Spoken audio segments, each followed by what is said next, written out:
Əziz müəllimlər, MİQ və sertifikasiya hazırlığı üçün nəzərdə tutulmuş sınaqlar toplusunun növbəti suallarına baxaq. 9-cu sınağın 21-ci sualı ilə davam edirik.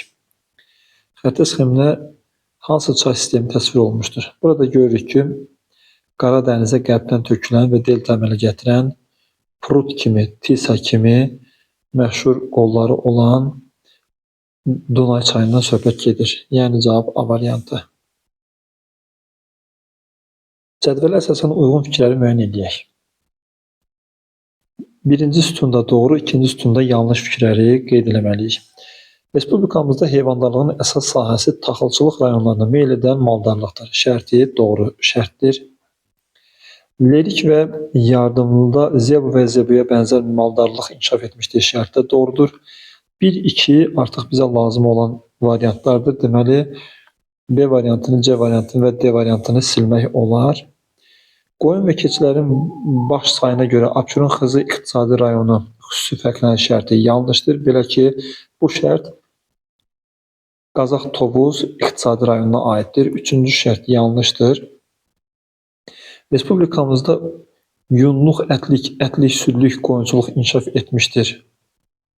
Şərti doğru olduğu halda yanlış bənddə verildiyinə görə götürmürük. Deməli, 4 bizə lazım deyil. Respublikamızın ən böyük broiler qoçuluq kompleksləri taxılçılıq rayonlarında yerləşir şərti yanlışdır. Belə ki, bilirik ki, broiler quşçuluq kompleksləri iri şəhərlərin ətrafında, əsasən də Bakının ətrafındadır. Deməli, 5-ci şərt yanlış fikir ifadə edildiyinə görə bizə lazımdır. A bəndi bizə lazım olan cavabdır.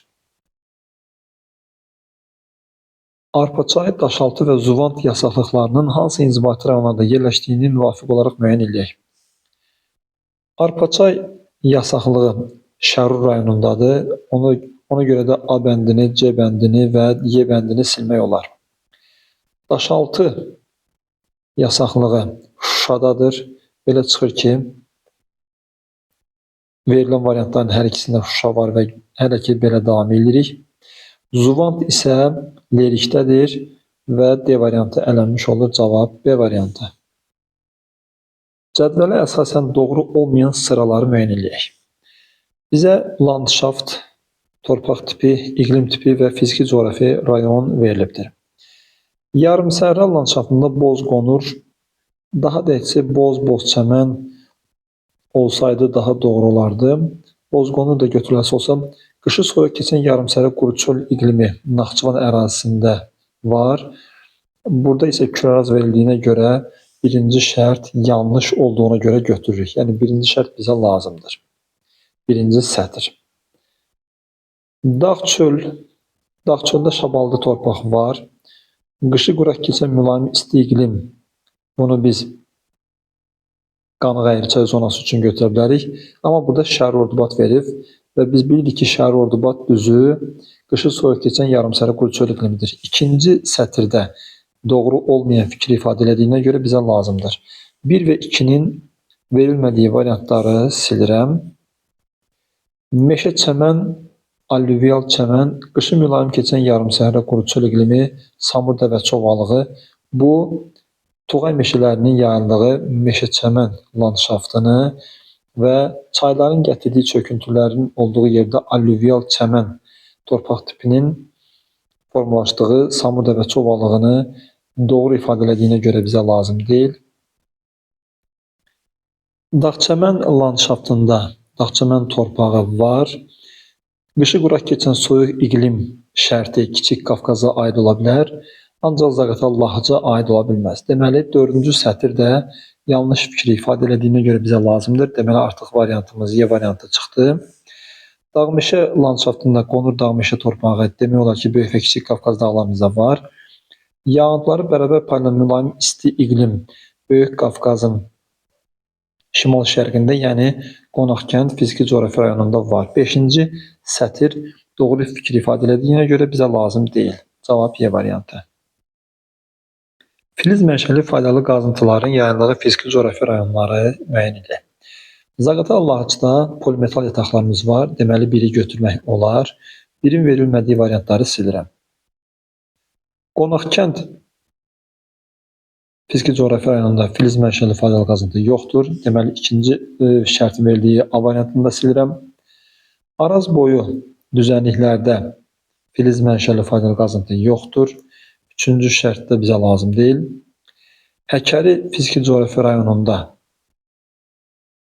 təbii ki, Vejnəli qızıl yatağını götürmək olar. Deməli, dördüncü şərt də bizə lazımdır. Şamaxıda, yəni Böyük Qafqazın nisbətən cənub-şərqində filiz mənşəli faydalı qazıntı yoxdur. Deməli, 5-ci şərti silsək C bəndi də gedir. Gəncə fiziki coğrafi rayonu isə Azərbaycanın Uralı adlanan daşkəsənin yerləşdiyi yerdir. Burada demək olar ki, ölkəmizdə olan əksər filiz mənşəli faydalı qazıntılar var. Deməli, cavab D variantı. Eyler-Venn diaqramına əsasən uyğunluğu müəyyən edək. Gördüyümüz qədər burada bizə ərəb dilli dövlətlərə, monarxiya idarəetmə quruluşuna və unitar inzibati ərazi quruluşuna malik olan ölkələrə aid xüsusiyyətləri seçilmək tələb olunur.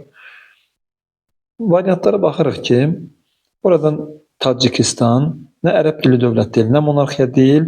Ona görə də Tacikistanı bu bəndlərdən heç birini aid edə bilməyəcəyik. Ona görə də 4-ün verildiyi Y variantını və D variantını bərbaşdan silirəm. Daha sonra Tanzaniya baxaq. Tanzaniyada nə ərəb dilli ölkə deyil, nə də monarxiya deyil.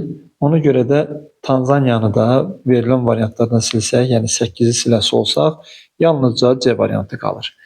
Onda cavablara uyğun belə baxaq ki, birinciyə 5, yəni həm ərəb dilli dövlət, həm də monarxiya olan Birləşmiş Ərəb Əmirliyi verilibdir. Birinciyə 5.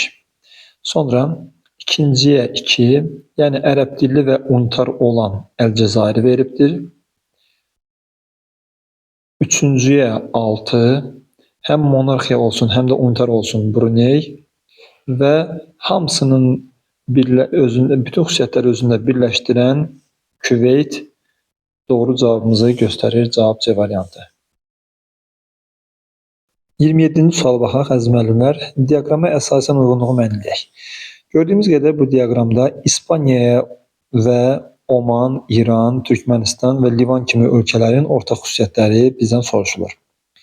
Birinci şərtə baxaq. Rəsmi dövlət dili Hind-Avropa dil ailəsinə aiddir. Həm İspaniyada, həm də İranda rəsmi dövlət dili Hind-Avropa dil ailəsinədir, aiddir. İspanlarda Roman dil qrupu, İranlarda isə Fars dil qrupuna aiddir. Deməli, ikinciyə 1-i götürə bilərik. İkinciyə 1-in verilmədiyi A variantını silirəm. Məhəlli sularının mövcud olduğu dəniz 3 qitənin sahillərini yuyur. Həm İspaniyada, həm də Livanda Aralıq dənizinə çıxış var və Aralıq dənizi 3 qitənin Avropa, Asiya və Afrika qitələrinin sahillərini yuyur. Deməli, 4-cüyə də 2-ni götürərik. Digər variantların hamısında 4-cüyə 2 götürülübdür. 3-cü şərtə baxaq. Ərazisindən günorta vaxtı günəş şüalarının minimum düşmə bucağı 26,5 dərəcə olan paralel keçir.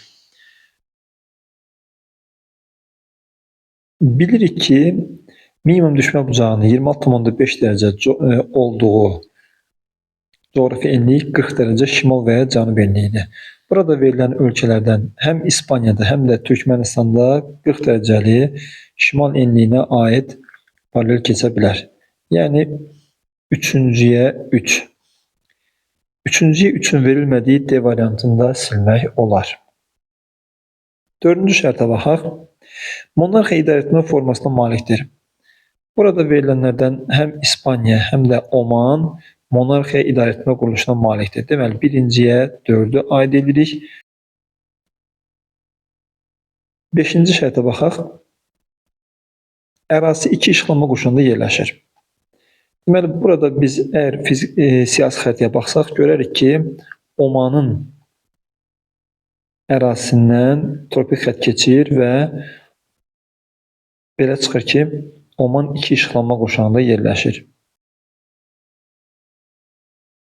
Birinciyə həm də 5-i aid edə bilərik.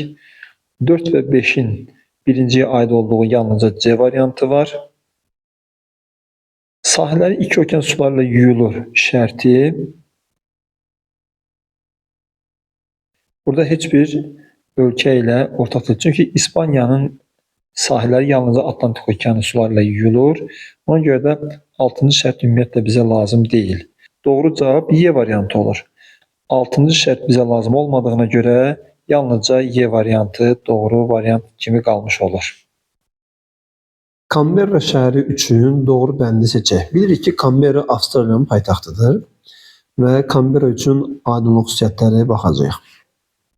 A variantında verilir ki, miqyası bir bölünsün 15 milyon miqyasına bərabər sahələ xəritədə paytaxtı olduğu ölkənin sahəsi 200 kvadrat santimetr olar. Biz təxmini bilirik ki, Avstraliyanın sahəsi 7 milyon kvadrat kilometr qədər bir şeydir və biz bu verilənlərlə onun sahəsini hesablayaq. Həqiqi sahə bərabərdir, miqyasın kvadratı vurulsun xəritədəki sahə düsturundan istifadə edək. Burada miqyasın kvadratı tapmaq üçün öncə onu kilometr çevirək. Bundan ötürü 5 sıfır siləcəyik. 1, 2, 3, 4, 5 sıfır sildik, qaldı 150. 150'nin kvadratı 225, 2 sıfır. Belə deyək, 22.500'dür və onu 200'ə vursaq, cavabımız 4 milyon 500 min alınacaq. Bu da 7 milyon olmadığına görə A variantı ələnmiş olur. B variantına baxaq. Odlu Torpaq adasında günəş şüalarının maksimum düşmə bucağı müşahidə edildiyi gün bu şəhərdə günorta vaxtı günəş şüalarının düşmə bucağı 78,5 dərəcədir. Bunu necə hesablayaq? Odlu Torpaq cənub yarımkürəsindədir və günəş şüalarının cənub yarımkürəsindən maksimum düşmə bucağı 22 dekabr, yəni qış gündönümü gününədir. Həmin gün günəş cənub tropikində, yəni 23,5 dərəcə cənub enində zenitdədir. Və deyirsə ki, əgər bu şəhərdə günorta vaxtı günəş şüalarının düşmə bucağı 78,5 dərəcədir, baxaq görək bu doğrudurmu? Şəhər 35 dərəcə cənub enindədir və günəş də həmin vaxtı 23,5 dərəcə cənub enindədir. Bunların arasındakı fərq, yəni 35-dən 23,5'i çıxsaq, eləyəcək 11,5. 90'dan da 11,5 çıxanda cavabımız 78,5 qalır. Yəni B variantı Canberra şəhəri üçün doğru bənddir. Digər bəndlərin nəyə görə səhv olduğunu müəyyən edək. Mülayim iqlim qurşağının dəniz vilayətinin enliyarpaqlı meşələr zonasına yerləşir şərti. Bilirik ki, bu təbii zona əsasən Avropa ərazisi üçündür və Canberra'da və Avstraliya üçün mülayim iqlim qurşağı yalnızca Tasmaniya adasındadır. Deməli, C variantda yanlışdır. Yerləşdiyi qitənin ən böyük şəhəri və ən mühüm sənaye mərkəzidir şərti yanlışdır. Belə ki, baxmayaraq ki, Canberra Avstraliyanın paytaxtıdır, ən böyük və ən mühüm şəhər Sidney şəhəridir. D variantı da ələndi. Onun saat quşağının orta meridianı ilə arasında olan ən qısa məsafə 71,7 kilometrdir. Bu şərtə də baxaq. Onun saat quşağının orta meridianı 150 dərəcə şərq uzunluğudur. Canberra isə 149 dərəcə şərq uzunluğuna yerləşir. Yəni aralarında 1 dərəcə coğrafi uzunluq fərqi var. Və 71,7 kilometr biz bilirik ki 50 dərəcəli paralelin 1 dərəcəlik qövsünün uzunluğudur. Burada isə 35 dərəcə cənub enliyi verilib. Yəni bu şərt özünü doğrultmur. Y variantında yanlışdır. Transsərhəd su ehtiyatlarının asılılığı daha yüksək olan ölkələri müəyyən edək. Bu ölkələr elə ölkələrdir ki, onlar qonşuluğunda olan hər hansı bir ölkənin eyni su mənbəyini istifadə edir. Gördüyümüz bu siyahı transsərhəd su ehtiyatlarının asılılığının daha çox olduğu ölkələr verilib. Burada Küveyt, Türkmənistan, Misir, Mərakeş, Bangladeş kimi ölkələr 90%'dən artıq transsərhəd su ehtiyatlarının asılılığı olan ölkələrdir. Nigeriyanın, Misirin, Bangladeşin və Niderlandın verildiyi bir variant var. Cavab C bəndi. 30-cu suala baxaq. 30-cu sualda ümumdaxili məhsulun həcminə əsasən tərtib olunmuş diaqramda rəqəmlərlə göstərilmiş ölkələrə uyğun gələn doğru fikrə müəyyən edək. Burada görürük ki, G20-yə daxil olmayan ölkələr cümləsi var. Demək ki, yerdə qalan bu adları yazılanlar G20-yə daxil olan 20 ölkədir. Bu 20 ölkədən 3-ünün adı verilməyibdir. Və ümumi siyahıdan baxıb görə bilərik ki, Fransanın, Yaponiyanın və Səudiyyə Ərəbistanının adları verilməyibdir. Və ümumdaxili məhsulun həcminə görə deyirsə, bunların içində Fransa 3 trilyon, Yaponiya 4,2 trilyon, Ərəbistan 1,1 trilyon ümumdaxili məhsula sahibdir. Belə çıxır ki, 1 rəqəmi ilə biz Yaponiyanı, 2 rəqəmi ilə Fransanı və 3 rəqəmi ilə Səudiyyə Ərəbistanını qeyd etməliyik. İndi aşağıda verilən şərtləri buna uyğunlaşdırmaq lazımdır. Baxırıq. Büdcə gəlirlərinin 75%, ixracın 90%, neft məhsullarının payına düşür. Hər halda bu Səudiyyə Ərəbistanına aid olar, yəni 3-ə A olar. Geotermal energetikanın inkişafı üçün əlverişli iqtisadi coğrafi mövqeyə malikdir. Geotermal biz bilirik ki, yeraltı suların, termal sulardan söhbət gedir və bu mövzuda Yaponiya digər ölkələrdən öndədir. Deməli, birinciyə B.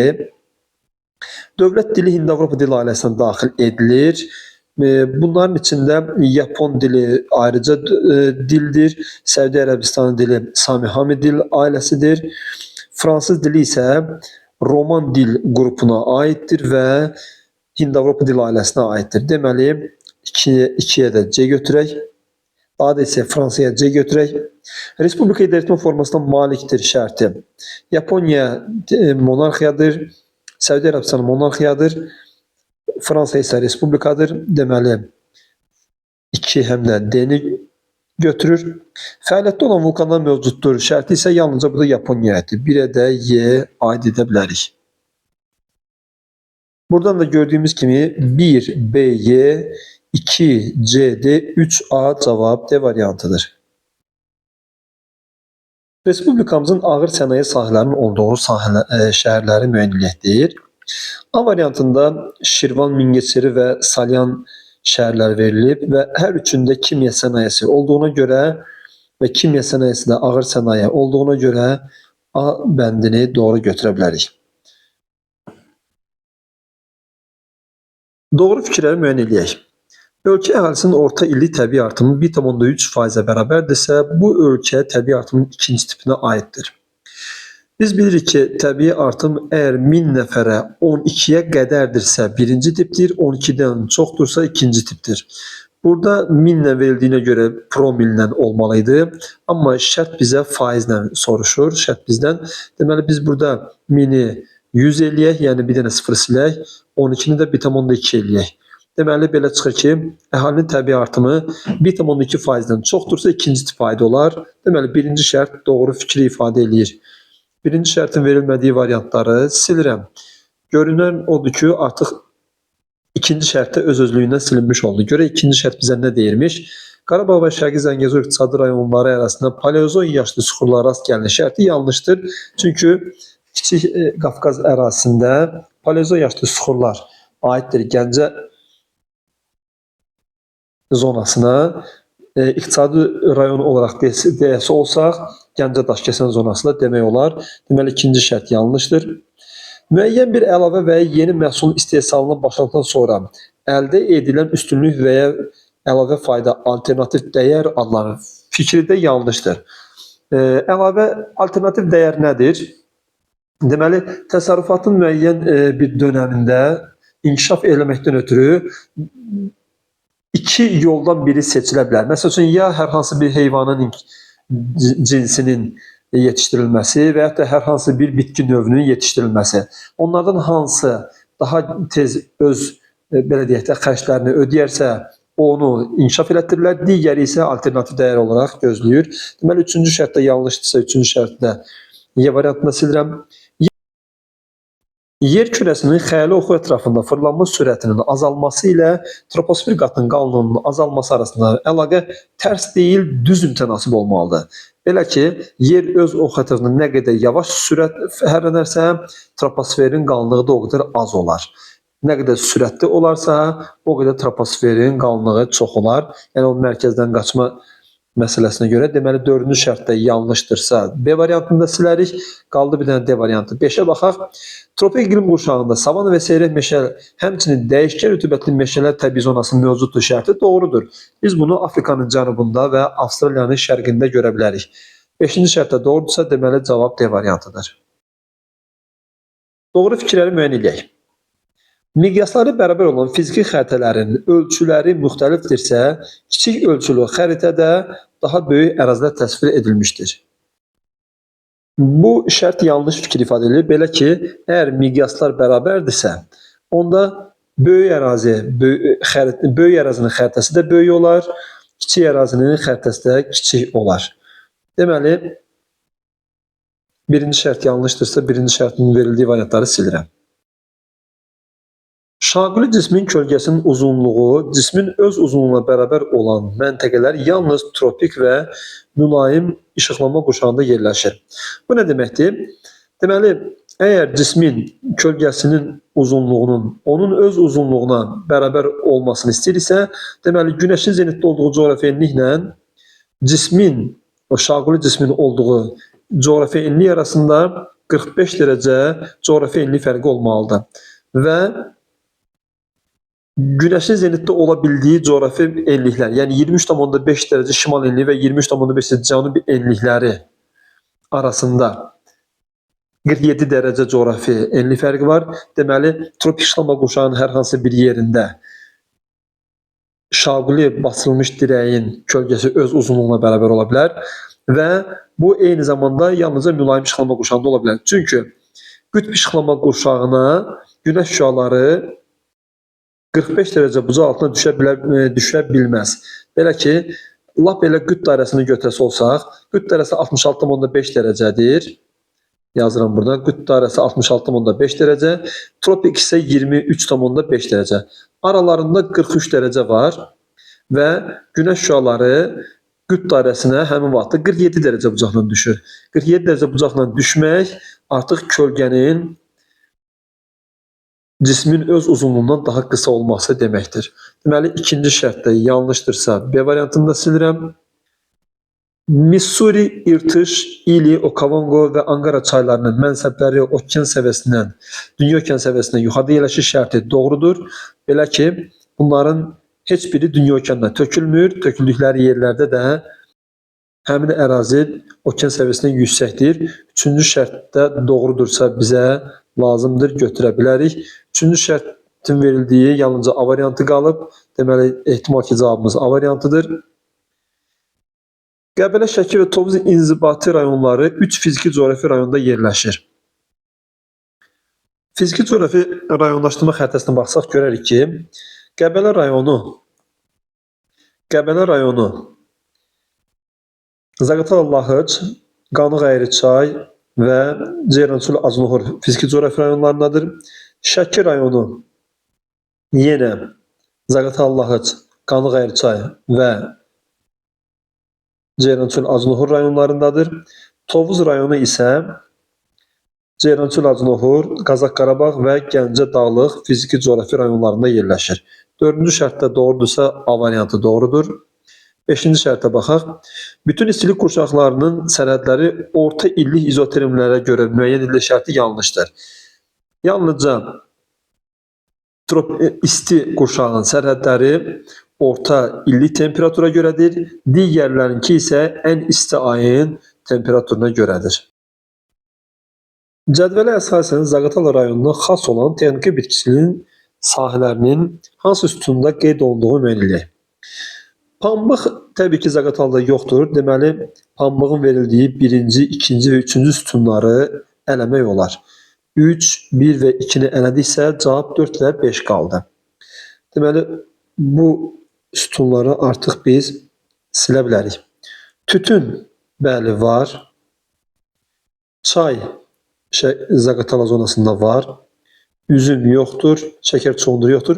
Günəbaxan doğrudur, Günəbaxan da var Zaqatalada. Zəfəran isə Zaqatalada yoxdur. Deməli, 4-cü sütunda zəfəran verildiyinə görə 4-cü sütunu da silə bilərik. Yalnızca 5 qalacaq. Ardından belə çıxır ki, xına gülü var, qızıl gül var. Biyan isə yoxdur. Onu da bayaqdan silmişdik. Yerin xəyali oxu ətrafında fırlanma sürətinin dəyişməsi ilə əlaqədar yer kürəsi iki məntəqə arasındakı 58 dərəcəli uzunluq fərqini 435 dəqiqəyə dönmüşdür. Bunu nəzərə alaraq tədqiqatçıların 11-ci saat qurşağının orta meridianı ilə çevrəsinin 1/4 hissəsinin uzunluğu 3438 km olan paralelin kəsişmə nöqtəsindən qərb istiqamətində 630,3 km məsafə qət etdikdən sonra çatdığı coğrafi uzunluğu müəyyən edək. Bunun üçün birinci biz 1 dərəcənin neçə dəqiqə olduğunu tapaq. Yəni 58 dərəcəli coğrafi uzunluq fərqini 435 dəqiqəyə dönmüşdürsə, 435-i 58-ə böləndə cavabımız 7,5 dəqiqə olur. Yəni 1 dərəcəmiz 7,5 dəqiqədir. 1 saatımız da 60 dəqiqə olduğuna görə 60 dəqiqəni 7,5 dəqiqə bölsək, 60 bölünsün 7,5-ə, deməli 1 saatımız 8 dərəcə olur. Normalda indi 15 dərəcədir, amma belə çıxır ki, bu məsələdə 1 saat bərabərdir 8 dərəcəyə. Onda belə çıxır ki, 11-ci saat qurşağının orta meridianı 88 dərəcə şərq uzunluğu olacaq. Çünki əgər 1 saatımız 8 dərəcədirsə, 11-i 8-ə vursaq, eləcək 88 dərəcə şərq uzunluğu. Bu oldu 11-ci saat qurşağının orta meridianı. Gələk məsələnin digər hissəsinə. Deməli, çevrəsinin 1/4 hissəsi 3438 km olan paralel. Bu o deməkdir ki, biz 3438-i 4-ə vurmalıyıq ki, bu paralelin həqiqi uzunluğu tapılsın. Bu da eləyir 13752 kilometr. Və bu paralelin 1 dərəcəlik ölçüsünü tapmaq üçün 13752-ni böləcəyik 360 dərəcəyə. Bu da eləyəcək 38,2 kilometr. Verilən məsələdə də 630,3 kilometr ümumi məsafədir. 630,3-ü 38,2-yə bölsək, cavabımız eləyəcək 16,5 dərəcə. Və bayaq verildiyi kimi 88 dərəcə şərq uzunluğundan 16,5 dərəcə qərbə gəlsək, çatacaq 71,5 dərəcə şərq uzunluğuna, yəni cavab B variantı. Xəritə sxemində rəqəmlərlə göstərilən iqtisadi rayonların hansılarının hər hansı bir inzibati rayonu daxilində 2 şəhər mövcuddur? Buna misal olaraq biz Xaçmazda Xudat şəhərini, Lənkəranda Liman şəhərini, Tovuzda Qovlar şəhərini, Füzulidə Horadiz şəhərini, Goranboyda Naftalan və ya Dəlməmbətli şəhərlərini göstərə bilərik. Artıq gördüyümüz kimi cavab B variantı kimi göründü. Ölkə əhalisinin hər 1000 nəfərə doğulanlar 22 nəfər, ölənlər isə 8 nəfər olmuşdur. Bir il içərisində ölənlərin ümumi sayı 40.000 nəfər olduğunu nəzərə alaraq ölkə əhalisinin ümumi sayını müəyyən edək. Gördüyümüz qədər burada ölənlərin 1000 nəfərə görə sayı 8 nəfərdir. Onda biz tənasübümüzü belə qura bilərik.